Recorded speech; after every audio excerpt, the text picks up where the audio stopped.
Hello, everyone, and welcome to another elite episode of the Get Authentic with Marcus show. I'm your host, Marques Ogden. On today's episode, we are joined by Miss Hannah Abbott. But before we bring up Hannah to the stage, I want to thank one of our amazing sponsors. We want to thank Legacy Navigator. Legacy Navigator, owned and operated by Mr. Jack Brown, is an amazing organization that helps you get into the franchise business. You can either buy an existing franchise or turn your existing business into a franchise. We thank Jack Brown and Legacy Navigator for sponsoring this episode. Now, here she is, Hannah. How you doing today, Hannah? I'm well, thank you. Aloha from Hawaii. How are you Not. today, Marcus? I'm doing well, thank you. I love that. Well, aloha. And so, first question, our Hawaiian young lady friend, what does the word authentic slash authenticity mean to you? Authenticity means to me showing up, living every day that you're going to live a legacy of light, laughter, and love. And that reflects Mm. in how you treat yourself and how you see yourself with self-worth and how you treat others.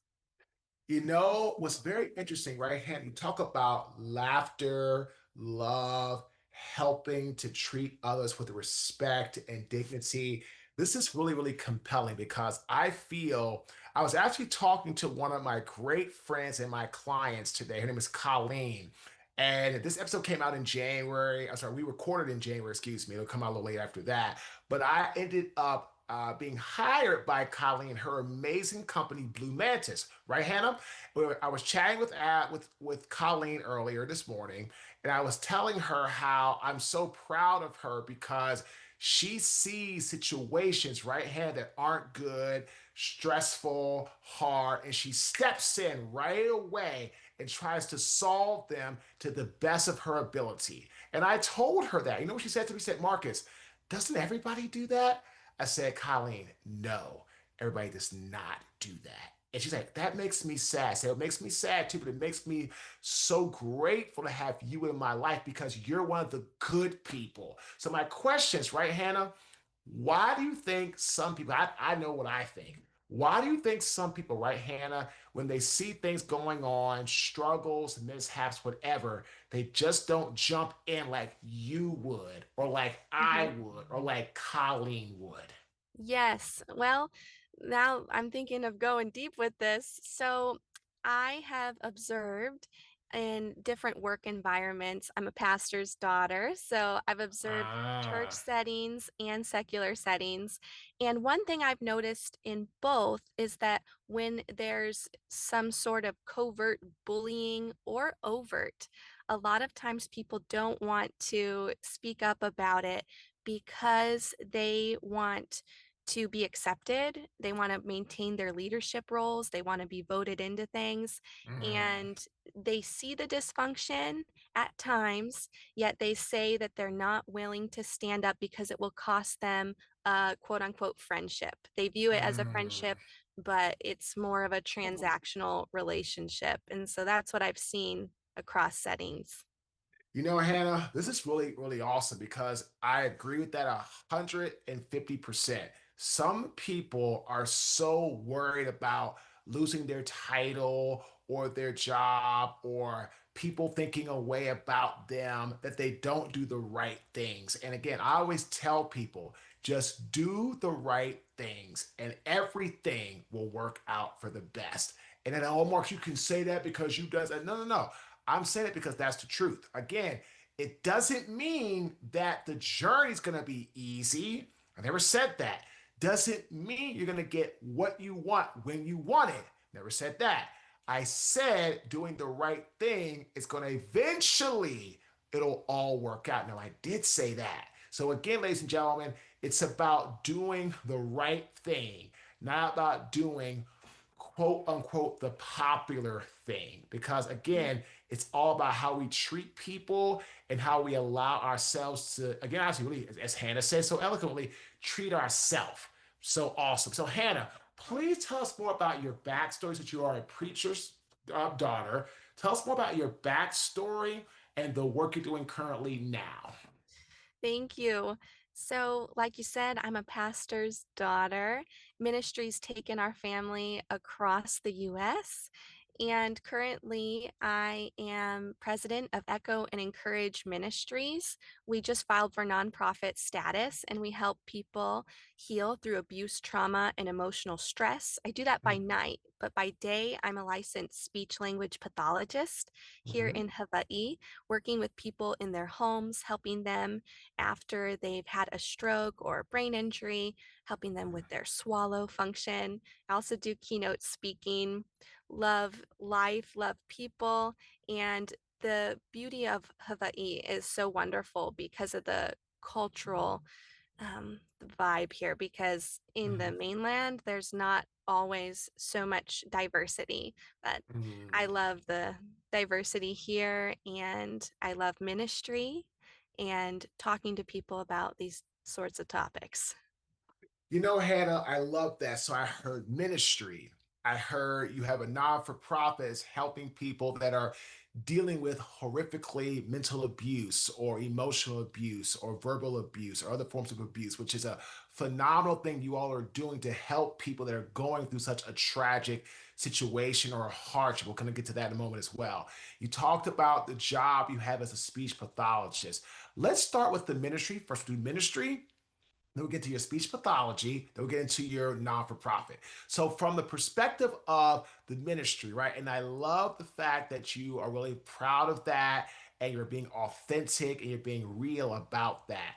Can you please tell our global audience why is ministry and faith so important to your family? And how do you all try to get other people to understand how important the faith journey truly can be for them and in their lives for the betterment of their lives? Thanks for this invitation to share. So, my dad always says that the gospel is always better than we think, and God's heart for us is always better than we think. And I haven't just had like a third seat generation away from the chair experience going off my parents. I've had a first generation experience with experiencing miracles.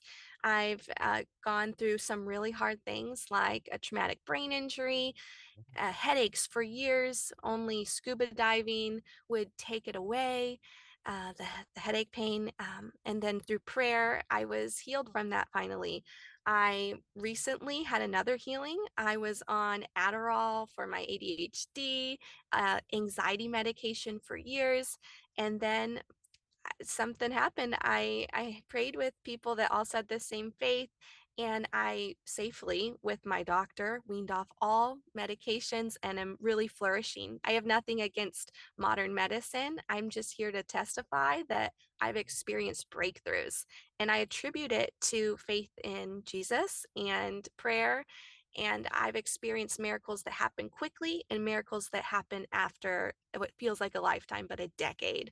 So I've seen both, and being able to experience that has strengthened my faith so much that I don't think I think that it's definitely something real and authentic.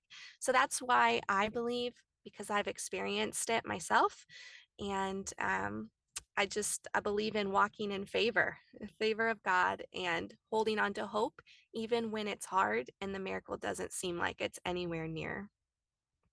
Ladies and gentlemen, I really respect Hannah's response because she talked about some of the struggles in her life with her traumatic brain injury, headaches. The only thing that took it away was scuba diving, and through prayer and through belief and her just really allowing God to heal her in his time, she's now healed from that horrible type of lifestyle, the head injuries and the brain and traumatic brain injuries, which is amazing.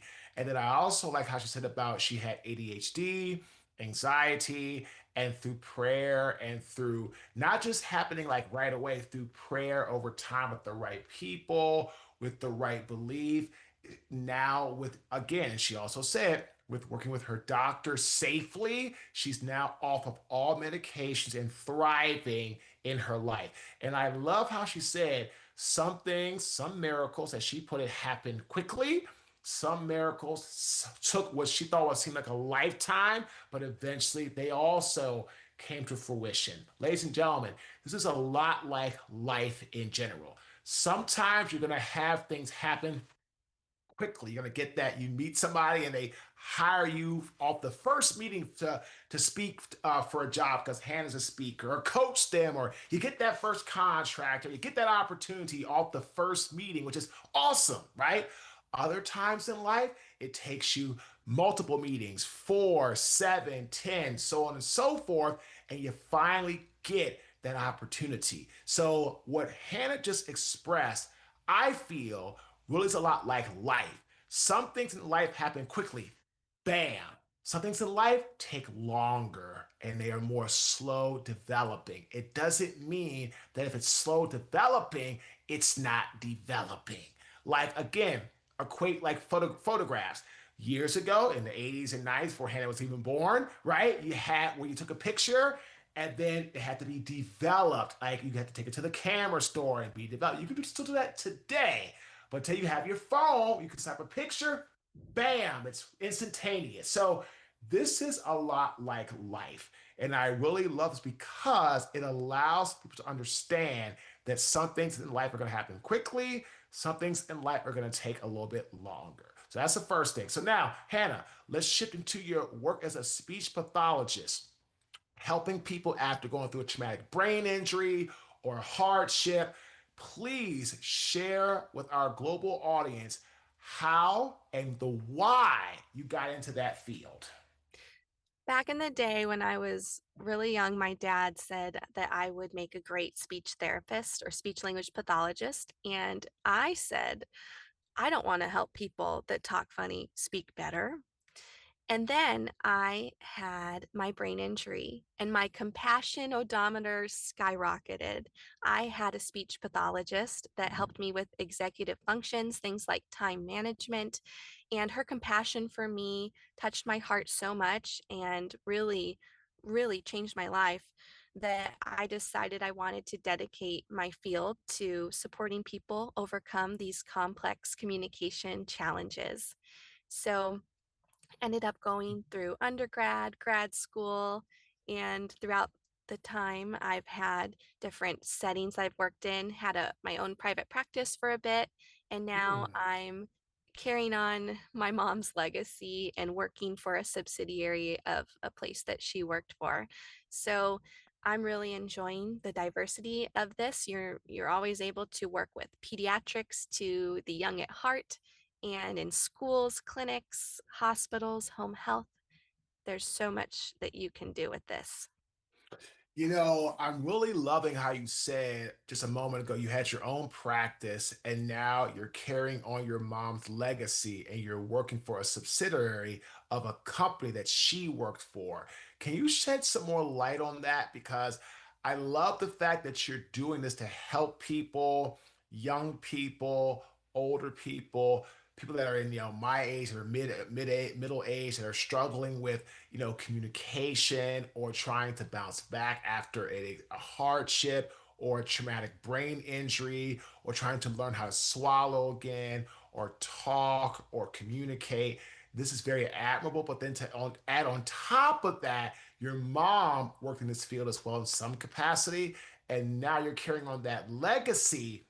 Please shed some light about that because that is something that I feel will really touch our global audience. So, my mom's a dental hygienist, and she worked at a hospital on the island in the dental clinic.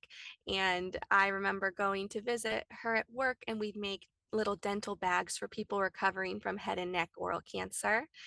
Mm. And I got to observe her. She'd work with the complex patients, people that were in wheelchairs or had different mental health issues where they would say they were opening their mouth for her to clean it, but they would clench their jaw shut. And so it was very difficult working with this variety of people.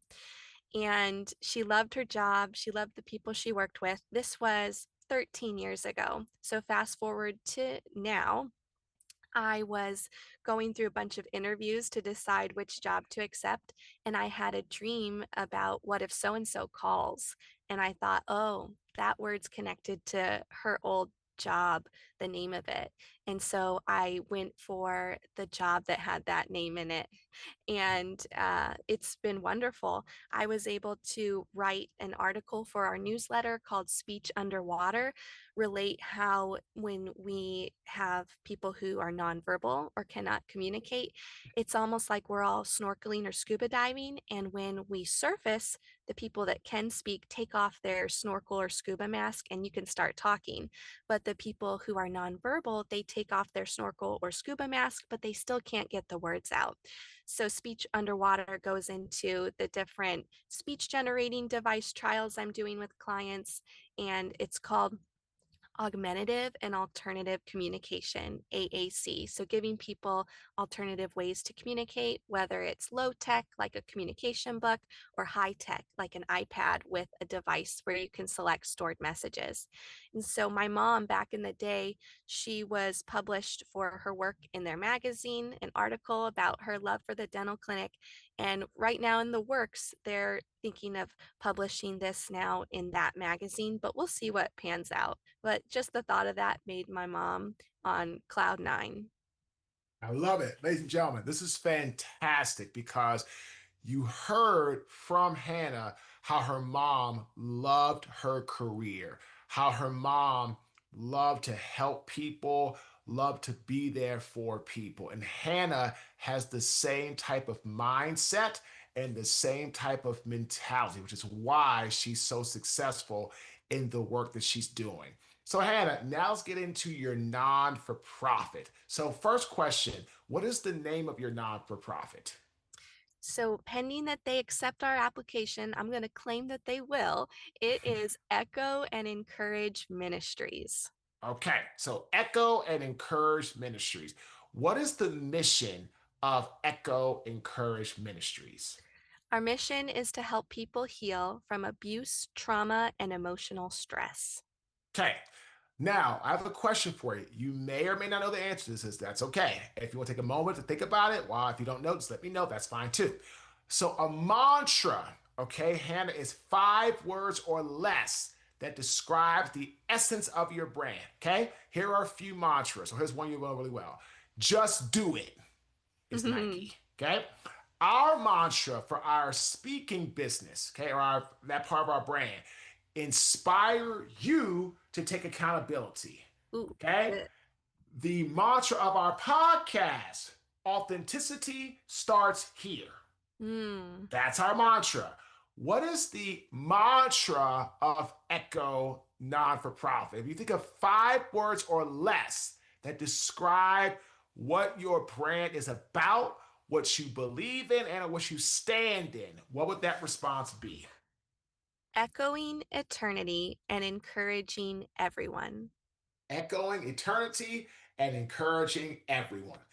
Fantastic. Love it. Ladies and gentlemen, that's a fantastic mantra. And she did that so eloquently and right on the spot. Love it.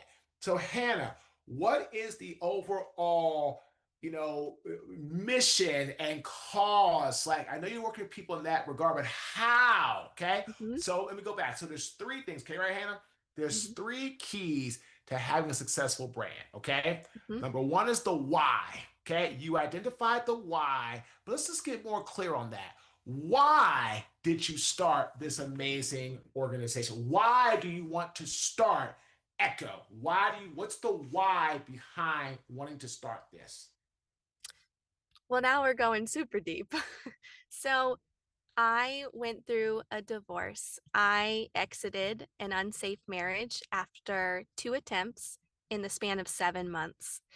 And because I had resources and people that supported me financially to pay the lawyer fees and emotionally, people who moved my stuff out of a home with one phone call, because I have a career and had the finances to support myself, I was able to exit pretty gracefully, along with having a lot of therapy and private paying double therapy, the EMDR therapy, where there's bilateral stimulation and you're butterfly tapping uh, the body so that your body believes what the brain knows. And because of that experience, I wanted to provide a bunch of different resources and ways to support people who also need to exit their unsafe situations. And in addition to that, my heart being a pastor's daughter, I wanted to provide another ministry where people heal from spiritual abuse or bullying within the church or religious settings.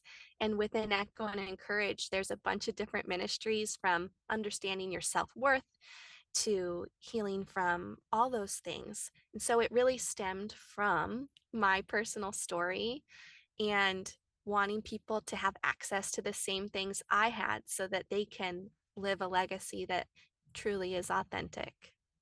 Ladies and gentlemen, I really respect Hannah for opening up about her hardship, unfortunately, having to leave her marriage that was unsafe.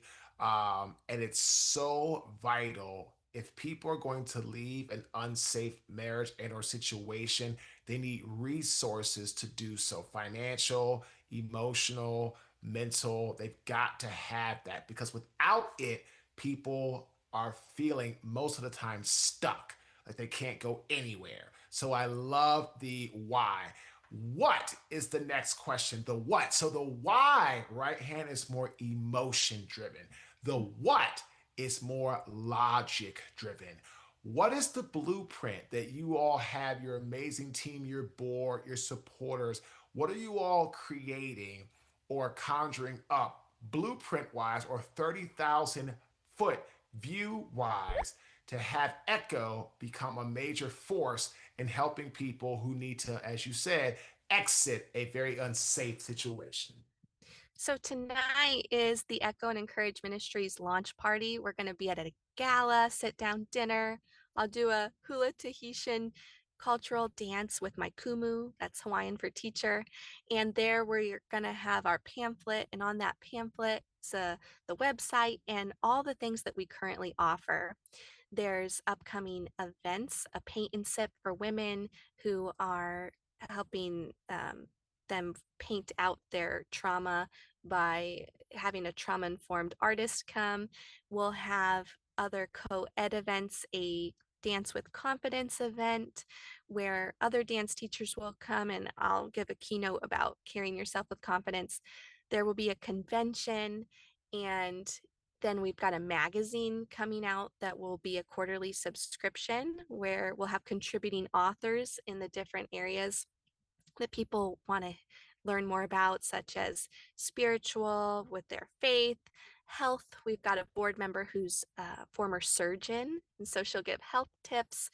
And we've also got long term goals where we would love on the blueprint to have these families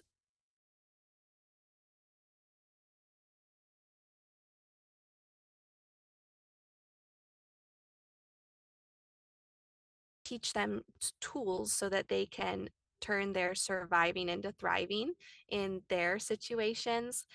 We would love to just pour into people, bring them to a farm where they learn self defense classes, Mm. also a prayer garden with indigenous species to Hawaii.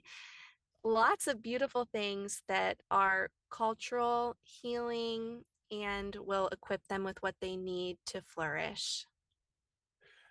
Well, what a phenomenal response. And your response and responses actually answer the next question of the how, which is tactical. Tactical action step number one, tactical action step number two, tactical action step number three. Your gala, your events, your the things you're doing and getting the support, the keynotes, all these are the how. So you've just identified, right, Hannah, the why, which is the emotion behind why you started this awesome organization. The what, which is the logical reasoning and or blueprint you're going to create to make this vision and this awesome non-for-profit come to life. And then the how, the tactical action steps that need to be executed to take the blueprint from just visual to actual reality. Fantastic. Hannah, how can our global audience connect with you? Fantastic interview. Thank you. If you'd like to book me to speak, go to my website, www.hannahelisabbott.com. If you'd like to check out the nonprofit, all the ministries we've got a digital course coming out too on how to walk in God's favor, how to live in God's favor. A free guide on that too. That's at www.echoandencourageministries.org. Ladies and gentlemen, please connect with Hannah, support her, and just reach out to her. She's awesome, and her organization is awesome. Her career is awesome, and her love of God and Jesus and faith is awesome as well. We want to thank our amazing sponsor, Legacy Navigator, and Mr. Jack Brown. And the authentic tip of this great interview: in life, if you're struggling, if you're in a bad situation, there's always a way out. Always. Talk to your friends, talk to your family. There's free resources, safety shelters. Ladies and gentlemen, just please, if you're in an unsafe situation, have the courage and the self respect for yourself to get out. You deserve better. And that's what you need to give yourself, the best chance to live the best life possible. Life is short. Don't waste your time in an unsafe, unhealthy environment. Again, my name is Marques Ogden. I am the host of the Get Authentic with Marques show. Thanks for tuning in. Have a fantastic day.